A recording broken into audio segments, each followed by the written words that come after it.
Mina, j'espère que vous allez bien. On se retrouve aujourd'hui dans cette nouvelle vidéo sur One Piece pour la Reaction Live analyse du chapitre 1139 qui est sorti dernièrement sur les différentes plateformes et qui s'annonce d'ores et déjà masterclass au vu des différents échos qui sont ressortis sur YouTube au niveau des miniatures parce qu'apparemment, je dis bien apparemment, le chapitre 1139 introduirait le fameux mystérieux personnage d'Airbaf qui ressemble à se méprendre à Shiki le Lion d'Or, mais bon, tout le monde s'accorde à dire, moi y compris, qu'il s'agirait de Scopper Gaban, mais bon, peut-être que Oda va nous faire du Goda et nous dire, depuis des mois, vous pensez qu'il s'agit de Scopper Gaban, mais en fait, je vais mettre quelqu'un d'autre à la place, et il n'est pas impossible peut-être de voir un descendant de Louis Arnott, parce que, rappelez-vous dans un précédent chapitre, nous avions la description d'Airbaf qui était avec ce personnage,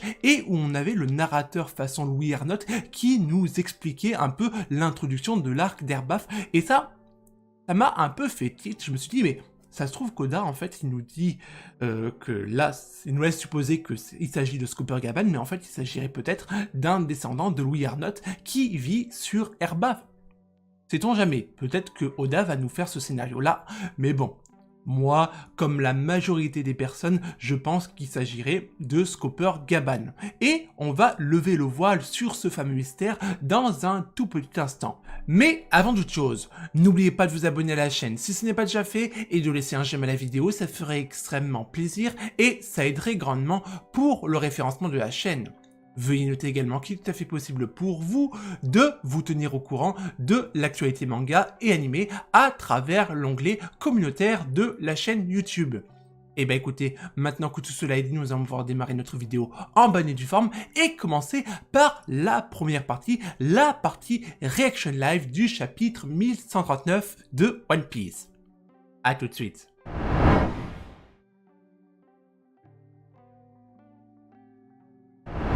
Nous commençons avec la première page du chapitre qui va s'accentuer sur la suite de la mini-aventure de Yamato et plus précisément c'est le 25e épisode qui est intitulé « Ils ont capturé 2 rebelles ». Donc là, on a la suite de la découverte de la base secrète de Wuzu avec une illustration qui est ma foi pas mal, avec Wuzu qui tient un katana assez grand, ma foi, et bon, après j'attends pas grand chose en soi de cette mini-aventure parce que vous connaissez ma passion pour l'arc de Wano Kuni, mais par contre, ce qui est intéressant, c'est le titre du chapitre qui s'intitule « Mange Montagne ». Et là, comme on est dans la dynamique de Scopper Gaban, là je vois pas trop le rapport entre Scopper Gaban et Mange Montagne. Donc peut-être que c'est quelque chose annexe au personnage. Bref, nous allons pouvoir démarrer notre lecture avec la première page. Ça fait longtemps qu'on cherche cette clé, le soleil va bientôt se coucher, cet endroit est trop grand.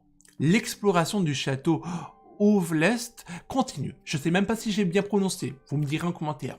Malheureusement, les gardes ne savent pas où se trouve la clé, la seule personne qui le sait, c'est le seigneur Jarl, les autres doyens le savent sûrement eux aussi, dit Rhodes. Ah, vous avez vu, je commence enfin à imprimer les différents noms des personnages de l'équipage des géants. Mieux vaut tard que jamais. Le type avec l'épée... Attendez, c'est qui? Ah oui, ok, c'est Luffy qui est sur la pierre. Ok, d'accord. Donc là, on a Luffy en haut, on a Zoro qui est au pied de Rhodes, et Nami est là-bas, près d'une porte annexe, apparemment. Ok, donc le type avec l'épée, il me dira où elle est. Et là, dans tes rêves, libérer Loki est un crime très grave, t'es au courant. Mais attendez, c'est qui dit ça? C'est Rhodes? C'est qui parle là? C'est qui parle? Alors là, c'est une très bonne question. Peut-être des prisonniers? Il y avait une autre personne? Oui, il y avait peut-être une autre personne, mais je m'en... Bref. Ensuite, Zoro il dit « On n'a pas encore décidé de si on allait le libérer ou non ». Dit Zoro, toujours aussi sérieux Zoro. En même temps, il faut bien quelqu'un qui soit sérieux avec Nami, parce que Nami aussi, c'est la tête pensante de l'équipage. Donc, et les gars, venez voir. Parlant de Nami, en voilà de plus belle. Qu'est-ce que c'est que ça? Gloop, un tapis rouge. Attendez. Ah oui, ah bah c'est la salle du trône, j'imagine. Attendez, je focus sur le haut de la page. Les vestiges de la noblesse, c'est la salle... Bah voilà, bon, en fait c'est juste écrit, mais bon, je suis un aveugle.com, épisode 3000, on connaît les bails. Ensuite donc, ok, les vestiges de la noblesse, c'est la salle du trône, ok. Ah bah oui, ah mais oui, mais c'est dans la salle du trône que se trouvaient Shamrock et Genko. Ok, d'accord, bah là ils vont percuter qu'il y a quelque chose qui va pas. Ils vont percuter. Je pense qu'on devrait, waouh, tout est en ruine. Il y a des traces de combat partout. Ça c'est vrai. Le cercle incantatoire est vraiment très bien fait. Mais attendez. Ah non, j'ai cru que le noir en fait c'était du sang. J'ai cru que c'était du sang, moi. Mais en fait, c'est le tapis rouge qui est apparemment déchiré. Donc, il y a des traces de combat partout. Le plafond est complètement détruit. Alors, c'est ça, la salle du trône. C'est quoi cette marque? Ou ça? Bah, celle qui est là, j'ai envie de vous dire. Donc, ok. Donc, Luffy, apparemment, est sur le seau. Le seau. Et ensuite, on a Nami, Zoro et Rod après. Ok. Ok, d'accord, d'accord. Ensuite, ah oui, juste là, ça ressemble au cercle magique qu'on voit dans les livres. Qu'est-ce que c'est que ça? C'est un rituel que certains pays utilisent pour invoquer des démons. Alors là, c'est intéressant là ce que dit Rod, là c'est intéressant pour le coup. On reviendra ça dans la partie analyse parce que le cercle qu'on voit et à s'y méprendre pareil que ce qu'on avait vu au niveau du Gorosei, quand ils sont arrivés sur Egghead. Quoi? Ça marche vraiment? Je ne sais pas. C'est flippant. Pourquoi cette chose se trouve dans la salle du trône? Et Luffy qui dit « J'ai l'impression d'avoir vu ça récemment. » Ah bon? Ah bon? Ah bon? Attendez. Il n'y avait rien sur Loki, il me semble. Non? Bah, je vais aller voir après, entre l'entracte, entre la réaction live et l'analyse, parce que là, ça m'interpelle. Il a déjà vu ça? Bref, passons, parce que sinon, on n'est pas fini. Luffy au chapeau de paille, hein? Waouh, c'est un démon. Mais non, abruti, qui est-ce? Serait-ce l'esprit d'un mort? Mais attendez, là, je suis perdu.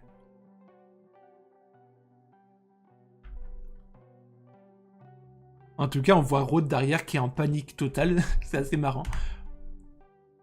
Oh! Attendez. J'ai toujours voulu te rencontrer. Mais en fait, c'est quelqu'un qui parle. On est d'accord. Je suis pas fou. Il y a quelqu'un qui parle, qui s'adresse à Luffy, mais qui est pas présent sur l'image. On est d'accord. Qui es-tu? Oui, c'est ça. Qui es-tu? Montre-toi. Finalement, c'est peut-être un vrai démon. Ce château est maudit. On devrait fuir avant de se faire posséder.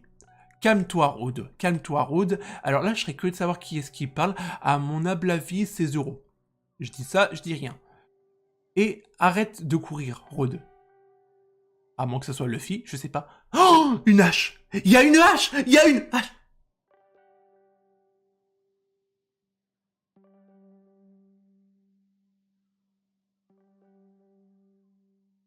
Oh putain. Oh déconner. Oh non! Oh non mais... Gia! Waouh, Gia! Gia! Ne lâche pas ma main! Et alors c'est qui? C'est... Franchement, des fois, moi je vous le dis, sincèrement, c'est compliqué de comprendre le dessin d'Oda. C'est qui ça? C'est Rod ou c'est Zoro? Ça c'est Nami, on peut pas la louper Nami, mais ça c'est qui? Attendez. Non, apparemment c'est Zoro. Apparemment c'est Zoro donc, ok.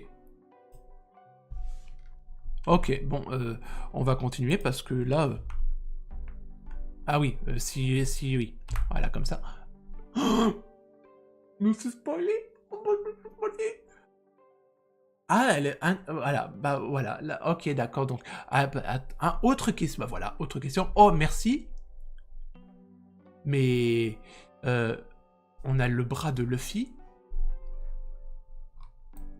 Ah putain. J'essaye de brouiller ma vision sur ce qui est en bas, mais là, on voit le bras de Luffy, mais on sait même pas comment... je comprends pas des fois l'image le dessin d'Oda. Franchement, c'est très compliqué. Et plus le temps passe, plus ça empire. Bref. Il y a un type sur le trône. Désolé Namitazo, je vais te démolir. Ah. Et en plus, c'est même pas ce que... Attendez.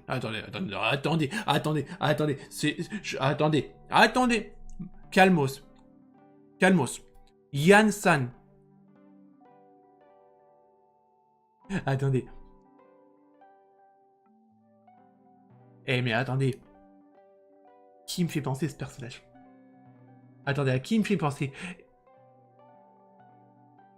Scooper Gavan.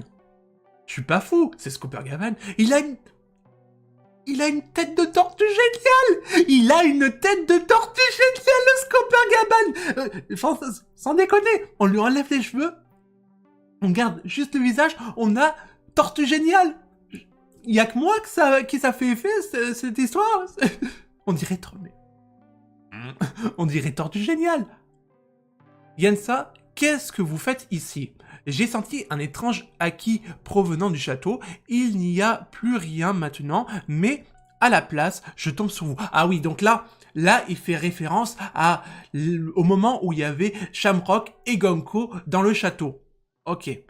Et là, habitant d'Erbaf, humain, ancien pirate. C'est sûr et certain que c'est Scooper Gavan. À moins que ce soit quelqu'un. À moins que ça soit Louis Arnott. Ou un descendant de Miller. Attention. Mais, quoi qu'il en soit, il a une tête de tortue géniale. Moi, je suis désolé, je vois tortue géniale. J'ai entendu les rumeurs Luffy au chapeau de paille. Il paraît que t'as vaincu Kaido. Ça me donne envie de retourner sur Wano. Ça fait tellement longtemps. En même temps, je dis ça, mais... aux dernières nouvelles, Louis Arnott n'était pas un pirate. Ah, mais sans déconner. Là, franchement... Non mais franchement, sans exagérer, on va vite switcher avec la page suivante, parce que là... Alors, c'est qui il y a le truc? Ah bah ça, c'est Luffy qui dit ça. Sur Erbaf, il est connu sous le nom de Yann-san. Enfin, pourquoi je dis Yann-san? C'est Yasan. Voilà, Yasan. On va éviter de faire des erreurs de prononciation. Tu es allé à l'école, pas vrai? Tu as sûrement rencontré Ripley, la professeure. Eh bien, voici son mari. Ah, c'est le père du grand petit gars. Le grand petit gars? Ouais, c'est moi. Alors, vous avez rencontré Ripley et Coron. Ah, mais c'est le père de Coron. C'est le père de Coron et donc le mari de Ripley. Ah, d'accord. Ah, ben oui, il a 20 ans. Ah bah d'accord. Ah bah, ok, bon. Ok, moi... J'imaginais que Loki avait 28 ans, alors que là, Coron a 20 ans. Ok, donc non, Loki a bien plus d'âge que 20 ans, ça c'est sans discuter. À mon avis, il a à peu près 80 ans, si ce n'est plus. Ok, non, parce que j'ai lu quand même au même moment les différents dialogues. Donc, on va continuer. Alors, il a hérité de beaucoup de sang de géants. Il a beau être mon gosse, il est trop grand pour moi, tu m'étonnes.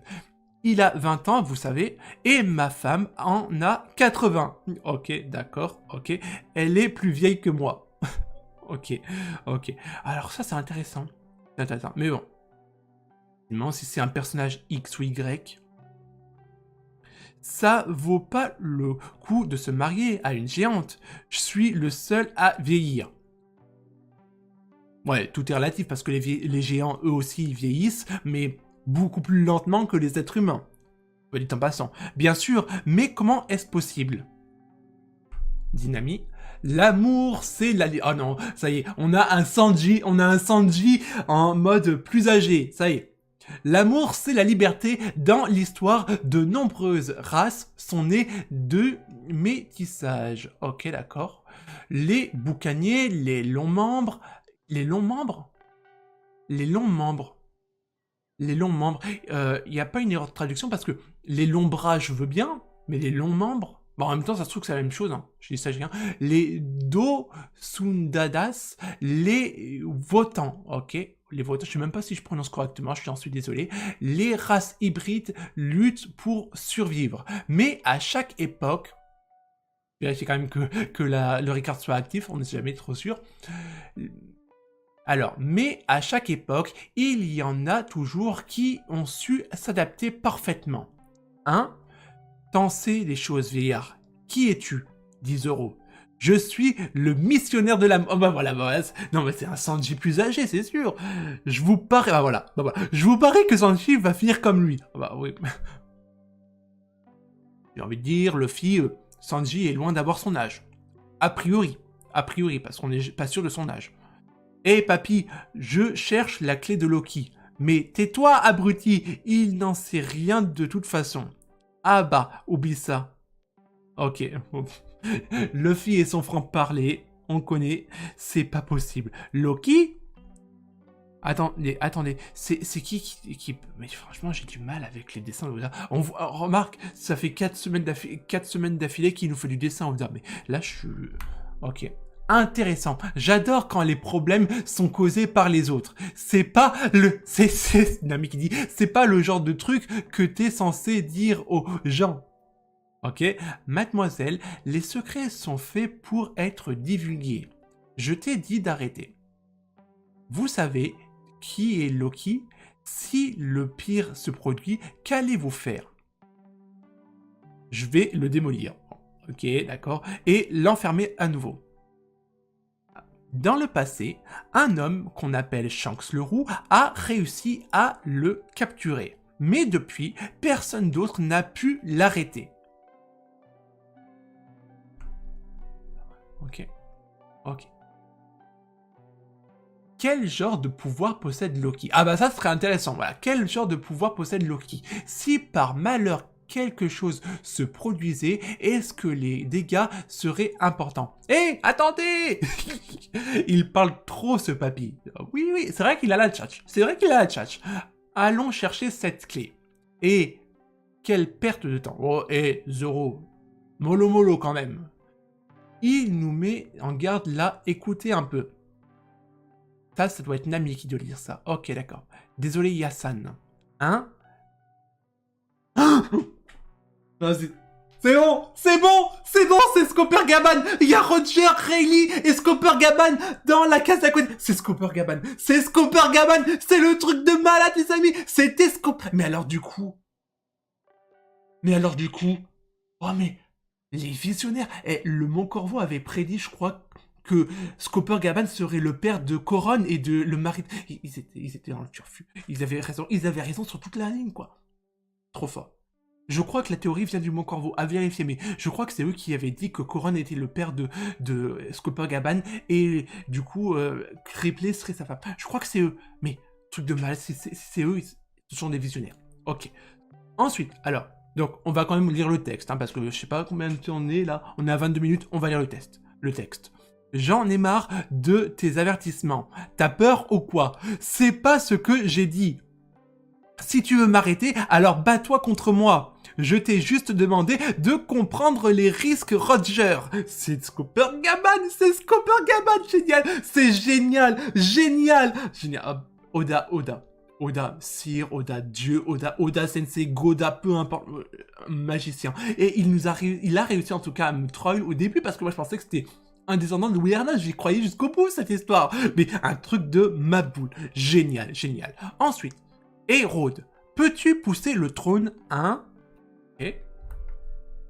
Ah là, on change de cadre, on revient sur l'île, sur le village. Ok. Ensuite, il faisait partie de l'équipage du roi des pirates avant. En plus de Roger, il y avait 2 autres pirates vraiment puissants. Quelqu'un d'autre que Rayleigh? Oui, un jour, pendant la convalescence de Roger, lui et ce type séjournaient dans un hôpital au fin fond des montagnes. Mais l'hôpital s'est fait encercler par des ennemis. Seul cet homme est sorti se battre et il a abattu une centaine de pirates rien qu'avec ses 2 haches. On parle du numéro 3 de l'équipage de Roger.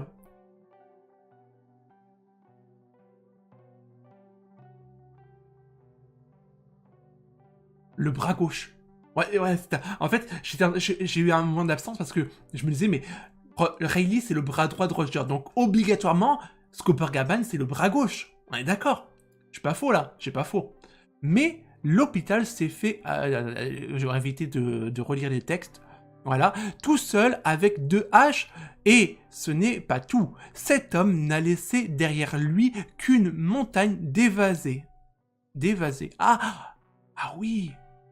Alors, je faut revoir la définition, mais je crois que d'évasé, ça veut dire qu'il n'y a plus aucun arbre. Ah mais oui, mais c'est pour ça que il y a le titre du chapitre, montagne. Ok, je comprends mieux maintenant. Donc en fait, c'est le surnom de Scooper Gaban. Ok. Cet homme laissait derrière lui qu'une montagne d'évasés. On dit qu'il ne restait pas un seul arbre debout. Ouah, il a tout coupé. Cette légende est connue. Voilà, c'est ça. Voilà, en fait, il suffit juste que je dise, en fait. Cette légende est connue sous le nom de Mange-Montagne. Donc, le surnom de Scooper Gaban, c'est Mange-Montagne. Et le surnom de Rayleigh, c'est le Seigneur des Ténèbres. Ok. Bah, au moins, voilà. Ok. Pourquoi pas. J'aurais vu quelque chose d'autre, mais pourquoi pas. Cette histoire est connue. Alors là, c'est intéressant parce que on voit les Moogie, mais il n'y a pas Robin. Mais oui, Robin est avec Saoro dans la bibliothèque. Suis-je bête? Ce type est considéré comme la main... Bah voilà, la main gauche? Pourquoi la main gauche du roi des pirates? Le bras gauche? Pourquoi la main gauche? Il se tenait aux côtés de Silver Rayleigh. Ok. Ah,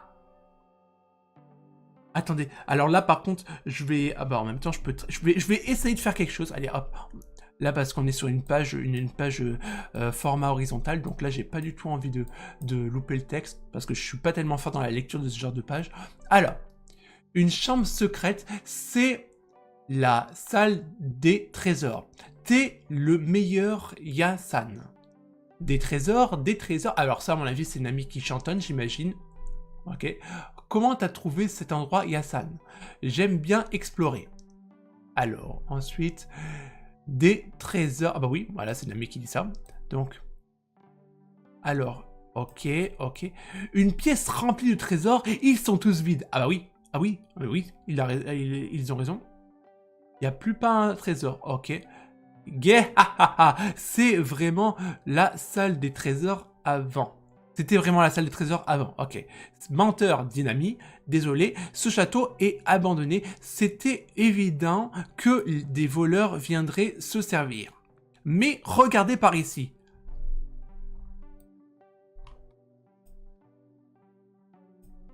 Ah mais c'est la clé. Ah ouais, attendez, oulala, mais qu'est-ce que j'ai fait moi? Qu'est-ce que j'ai fait? Oula.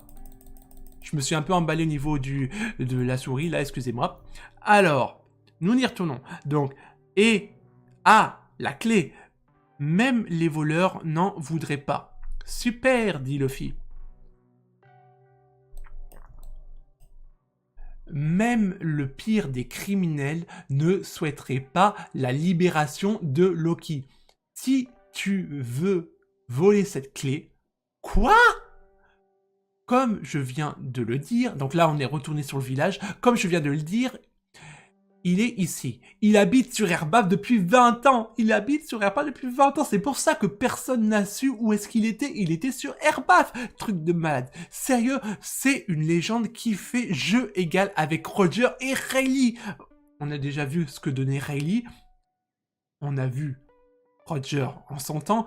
Allez savoir ce qui s'est passé durant les 20 dernières années au niveau de son level de puissance. La main gauche, je suis désolé, moi j'aime pas. Le bras gauche du roi des pirates, tu vas devoir me la prendre. Oh mon dieu! Tu vas devoir me la prendre, Scooper Gaban. Il y a un... Oh, la pause. Mais là, Oda, il a mérité sa pause. Oda, tu peux aller faire dodo, tu peux te reposer. Goda is Goda. Mon dieu. Mais alors là, il faut faire une analyse de ce chapitre. C'est tout simplement une dinguerie. Une dinguerie, les amis. Truc de malade. Et donc, conclusion de l'histoire, on a Scooper Gaban avec une tête de tortue géniale. Il a une tête de tortue géniale. Je vous le dis, moi ça me... Je sais pas, il y a peut-être que moi que ça fait ça, mais moi, je vois Tortue Géniale. Avec les petites lunettes externes, je vois Tortue Géniale. Un truc de malade. C'est un truc de malade. Bref, on s'arrête là pour la Reaction Live et on se retrouve dans un tout petit instant pour l'analyse du chapitre 1139 de One Piece. A tout de suite.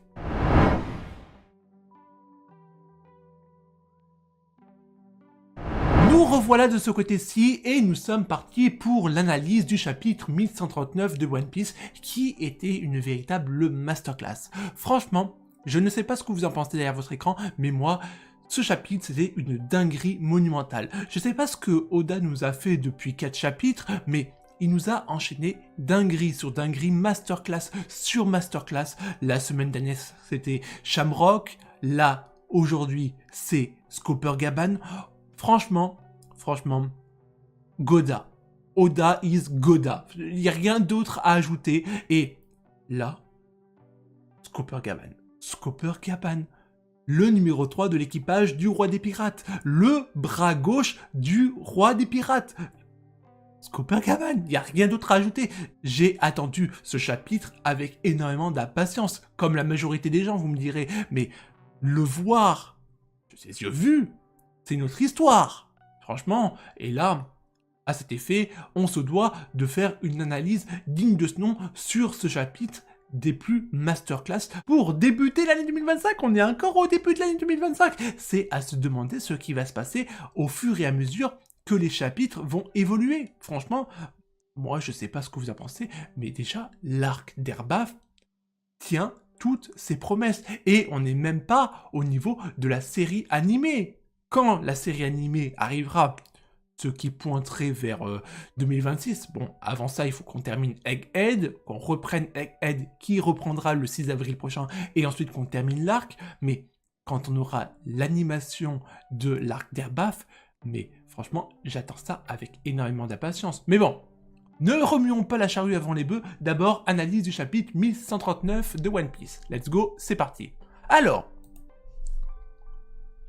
on commence avec la première page où on a du coup Zoro qui est en train de faire un constat sur l'avancée des recherches de la clé qui permet la libération de Loki et qui se dit bah ça fait énormément de choses à regarder et entre temps il y a le soleil qui se couche donc il faut qu'on essaye d'aller à l'essentiel, voilà, ok, pourquoi pas.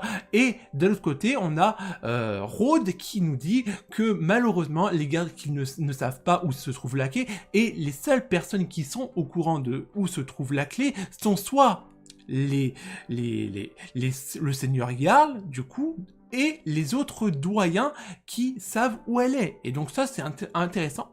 C'est intéressant parce que moi, jusqu'à présent, je pensais, alors je suis pas la personne la plus calée qui soit en matière de personnages rattachés à Erbaf, je pense que je l'ai déjà prouvé au niveau des précédentes Reaction Live, mais moi jusqu'à présent, je pensais que les doyens des géants, c'était Jarl et l'autre personnage qui s'est fait tuer par Big Mom au niveau de son flashback, au niveau de l'arc de Whole Cake Island. Et toutefois, je me trompe pas. Bref. Et là, d'après Rhodes, il y aurait d'autres doyens qu'on ne connaîtrait pas. À moins que je me trompe, mais on les connaît pas. On connaît que Jarl, mais les autres, on n'a absolument aucune information. Et ça, c'est vraiment très intéressant. Après, on a encore Zoro qui est en train de dire qu'on ne sait pas si libérer Loki, c'est une bonne chose ou non. Là-dessus, on est tous d'accord avec lui. Ça, c'est indiscutable parce que Loki, je vous rappelle qu'il représente la malice, donc déjà d'entrée de jeu, c'est pas quelqu'un qui est très, on va dire, très bienveillant à l'égard de n'importe qui. Voilà, donc on l'a déjà vu, mais bon, après, on pourrait peut-être envisager de libérer Loki pour affronter Shamrock et Gunko qui sont partis aller kidnapper les enfants des géants par rapport à ce que nous avons vu au précédent chapitre. Ensuite, nous avons également quelqu'un, alors là c'est la grande interrogation, parce que dans cette page-là, nous avons des personnes qui disent « Dans tes rêves, libérer Loki est un crime très grave, t'es au courant ». Et là, moi, je me demande qui est-ce qui parle, parce que ça n'a pas l'air d'être Nami, ce n'est pas non plus Luffy, ce n'est pas non plus Rhodes, et Zoro, jusqu'à preuve du contraire, il ne parle pas. Voilà, donc franchement, je serais curieux de savoir d'où est-ce que viennent ces textes. Voilà. Ensuite, alors, là, on a Nami. Là, franchement, j'aime beaucoup la, la case. Franchement, j'aime bien la répartition. Surtout qu'on ait quelque chose dans une gestion des cases qui est vraiment très bien. Qui est vraiment très bien faite. Surtout qu'on a pas mal d'éléments intéressants au niveau du dessin. Franchement, j'aime beaucoup. Et alors, là, on a Luffy qui arrive tout excité, comme d'habitude. Bon, Luffy, Luffy, on connaît les bails. Et là, à la deuxième page du chapitre, on enchaîne avec le vif du sujet. La salle du trône du château d'Earthpath, avec le cercle magique incantatoire qui a permis à Shamrock et Gunko de faire entrer des démons, visiblement, parce que là, c'est intéressant, mais dans la prochaine page, on a Road qui nous dit « Ça ressemble au cercle magique qu'on voit dans les livres. Alors, c'est un rituel que certains pays utilisent pour invoquer des démons. » Et ça, c'est très intéressant, parce que là, quand je vois ça, et je pense que les 3/4, si ce n'est pas la totalité des personnes qui lisent le chapitre, ont fait le rapprochement, là, quand je vois ça, ça m'a automatiquement fait penser au cercle incantatoire qu'on a eu sur Egghead lorsque Saint-Saturne a appelé les 4 autres doyens de Marie-Joise. Et là, ça conforterait la théorie comme quoi les doyens, au même titre que Shamrock et Gunko, utiliseraient des fruits du démon démoniaques, voilà, si on peut appeler ça comme ça, qui permettrait une téléportation d'un point X à un point Y en un claquement de doigts. L'idée de, par exemple, transposition instantanée. Comment ils appellent ça, Goku? Comment il appelle ça, Goku? Attendez, c'est pas transposition. Ah mince, oh là là, franchement, je vais me faire taper sur les doigts. Je me rappelle plus du tout. Bref, vous aurez compris voilà, la téléportation instantanée de Goku. Voilà, c'est à peu près la même image. Bref, on axe ça sur la thématique d'un cercle incantatoire qui permet d'invoquer des personnes. Et là où c'est intéressant, c'est après. C'est après, parce que après, nous avons une personne qui parle et qui dit « Luffy au chapeau de paille ». Et là, tout le monde pense que c'est un démon puisqu'on est dans un château maudit. Et là, on a quelque chose qui est vraiment très intéressant, les amis. C'est les paroles de Luffy qui dit « J'ai l'impression d'avoir vu ça récemment » en parlant de cette espèce de cercle incantatoire. Et là, c'est la grande interrogation parce que moi, j'avais un petit doute par rapport au fait que ça aurait pu être le cas quand il a vu Loki enchaîner, mais quand j'ai revu le chapitre, il n'y avait rien. Alors, peut-être que je suis passé à côté d'un détail ou deux, mais là, ça m'interpelle. Pourquoi est-ce que Luffy dit « j'ai l'impression d'avoir vu ça récemment » ? Alors, je vais peut-être pousser un peu plus loin mes recherches, parce que là, j'ai fait des recherches très rapides entre la reaction live et l'analyse, mais franchement, moi, ça m'a interpellé. Ça m'a interpellé. Donc, on verra bien. Après, mais je suis bête. Oh, mais je suis bête. Mais je suis bête. Mais oui. Mais attendez. Mais évidemment. Mais je sais. Mais j'ai la réponse. Mais j'avais oublié. Comme quoi, des fois, la mémoire, ça ajoute des tours.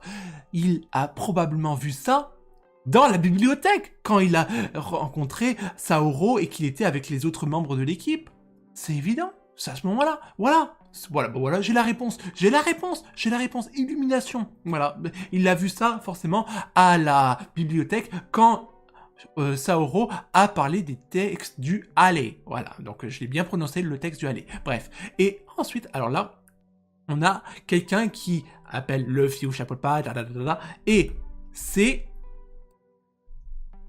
c'est Scooper Gaban, le Scooper Gaban. Et là, franchement, j'ai été surpris parce que le premier intitulé de Scooper Gaban, c'est Yasan. Et moi, comme quelqu'un qui va jusqu'au bout de l'idée, moi je pensais que ce monsieur, c'était effectivement un descendant de Louis Arnott. J'y tenais à mon idée, donc. Voilà, je me suis dit, ça se trouve que c'est un descendant de Louis Arnott. Voilà. Et là, je me dis, déjà, ça d'une part, et encore une fois, je me dis, personnage Moi, je vois Tortue Géniale. Je vois Tortue Géniale.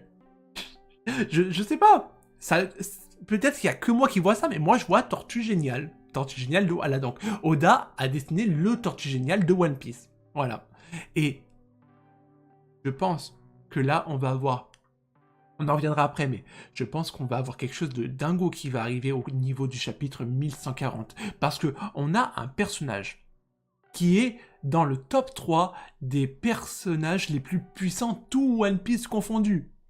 On a quand même vu la puissance de Rayleigh, on connaît la puissance de Roger, allez savoir à quoi ressemble la puissance de Skopper-Gavan, surtout qu'il est sur le territoire des guerriers, donc la vie sur le territoire des guerriers doit pas forcément être aussi facile que sur Sabaody ou est Silver Rayleigh. Moi je dis ça, je dis rien. Bref, c'était une arrivée des plus magistrales. Franchement, Oda, moi je lui dis un 10 sur 10 sur cette entrée en scène. Surtout que, regardez-le, il est pépère en train de se dire, ouais, j'ai entendu parler de toi, Luffy au chapeau de paille, apparemment, il paraîtrait que t'as vaincu Kaido, ça me donne envie d'aller retourner sur Wano Kuni. Mais un truc de ouf. Bref, on enchaîne, et là, on apprend aussi quelque chose que moi, j'ai pas prêté attention plus que ça, mais on a la confirmation que Skopper-Gaban est le père de Coron, voilà, de Coron, et le mari de Ripley. Et moi, j'avais déjà vu cette théorie circuler sur Internet, je me suis dit, ouais, ok, ouais, bon, je sais pas trop sur quoi il se base pour faire cette théorie, mais force est de constater que les personnes qui ont fait cette théorie, bah, ils avaient vu en plein dans le mille. Là, franchement, chapeau. Moi, il me semble que c'est le Mon Corvo qui avait fait cette théorie au prime abord. Mais là, chapeau. Et justement, à un moment donné, il dit « Ce petit gars a hérité de plus de gènes des géants que de moi, de par sa taille. » En même temps, c'est intéressant parce que moi, je pensais, jusqu'à ce chapitre, que Loki avait aux alentours de 28 ans, 40 ans, quelque chose comme ça. Mais en fait, pas du tout. J'étais complètement à côté de la plaque. Loki doit avoir, ouais, entre 80 et 130 ans à la limite, quelque chose comme ça, si ce n'est plus. Mais que Coron ait 20 ans, franchement, ça m'a surpris. Là, moi, ça m'a surpris. Enfin bref. C'était vraiment intéressant. Pour le coup, là, Oda m'a donné une bonne information et m'a permis de raviser mon hypothèse par rapport à Loki. Voilà. Donc ça, c'est une très bonne chose. Ensuite, le comportement de Skopper-Gavan. Franchement, comme dit Luffy, c'est un Sanji plus vieux là, c'est sûr. Plus vieux, non pas plus vieux, mais plus vieux. Voilà, on va éviter. Mais c'était un truc de... Franchement, moi j'ai hâte. Franchement, là pour le coup, j'ai hâte de voir les coloristes, ce qu'ils vont nous faire avec le personnage de Skopper-Gavan. Franchement, j'ai hâte. Je pense que ça va pas traîner. La prochaine vidéo du Mon Corvo, il va y avoir un artwork de Skopper-Gavan dans sa vraie forme. Et d'ailleurs, qu'est-ce qu'il est mieux que sur les artworks qu'on a eu au préalable qui faisaient des hypothèses sur le character design de Skopper-Gavan. Il est tellement mieux là. Et par contre, il y a une chose qui est sûre, c'est que le personnage qu'on avait vu à l'issue de la grande bataille de Marineford, et bah c'était pas Skopper-Gavan. Je sais pas qui c'était ce monsieur, mais c'était certainement pas Skopper-Gavan. Ah ça c'est sûr.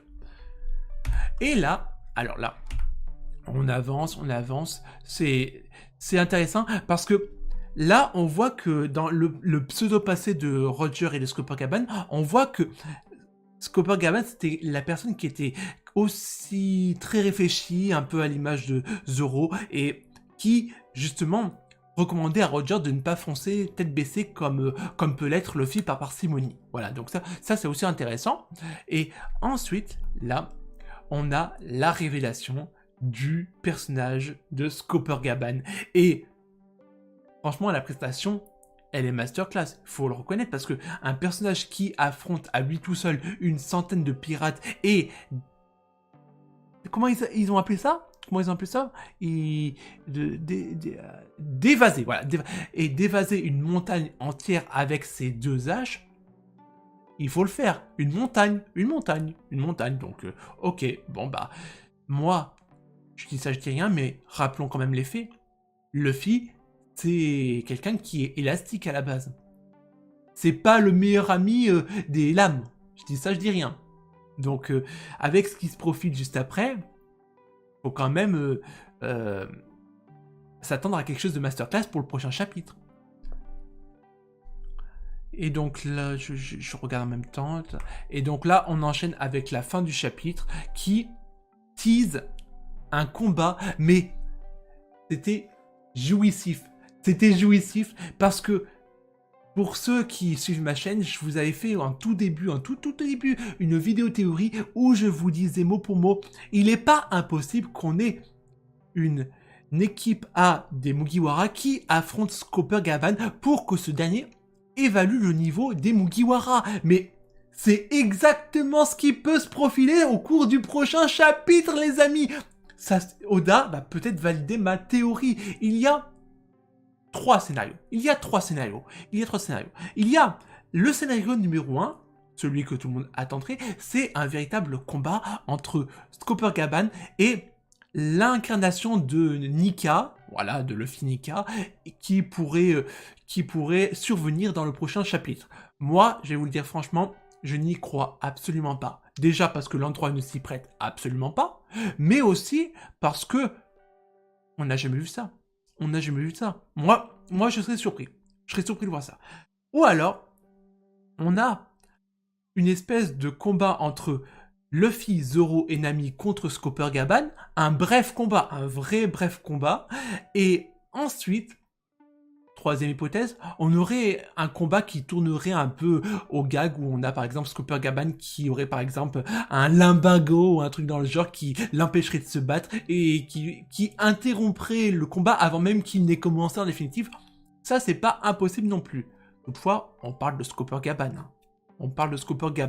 Donc ça augure vraiment quelque chose d'extraordinaire qui arrivera peut-être, je dis bien peut-être, dans le chapitre 1140 de One Piece, parce que on n'est pas encore à l'abri du fait que Oda nous fasse le coup de « je vous montre ça, mais on va passer sur un autre item, une autre histoire sur X ou Y endroit à travers le Nouveau Monde, peut-être sur Hancock, peut-être sur l'eau, ou que sais-je encore. » Mais c'est pas acté que dès le prochain chapitre, on ait la suite directe du chapitre 1139, et ça, c'est vraiment passionnant.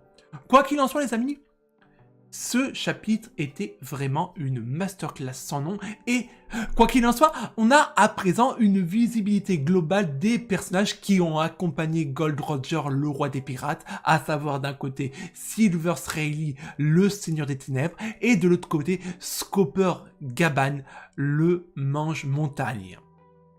Alors, comme je vous l'ai dit, j'aurais peut-être vu quelque chose d'un peu plus pompeux pour le surnom de Scopper Gaban, mais bon, c'est comme ça qu'il l'a intitulé, Oda. Ok, je respecte. Quoi qu'il en soit, ça annonce un chapitre haut en couleur pour la suite, parce que Scopper Gaban, les amis, Scopper Gaban. Moi, je vous le dis, Team Scopper Gaban, tortue géniale. Je vous le dis, je pose le copyright, c'est moi qui l'ai inventé. Let's go, c'est parti. Quoi qu'il en soit, ça nous annonce quelque chose de haut en couleur pour la suite des événements, et c'est rien de le dire. Bon, et ben voilà, cette vidéo est à présent terminée, j'espère qu'elle vous aura plu. De mon côté, je vous souhaite de passer une bonne journée, une bonne soirée, quel que soit le moment où vous regardez cette vidéo. Nous, on est amenés à se retrouver au cours d'une prochaine vidéo. D'ici là, portez-vous bien, et surtout, n'oubliez pas l'essentiel. Jané!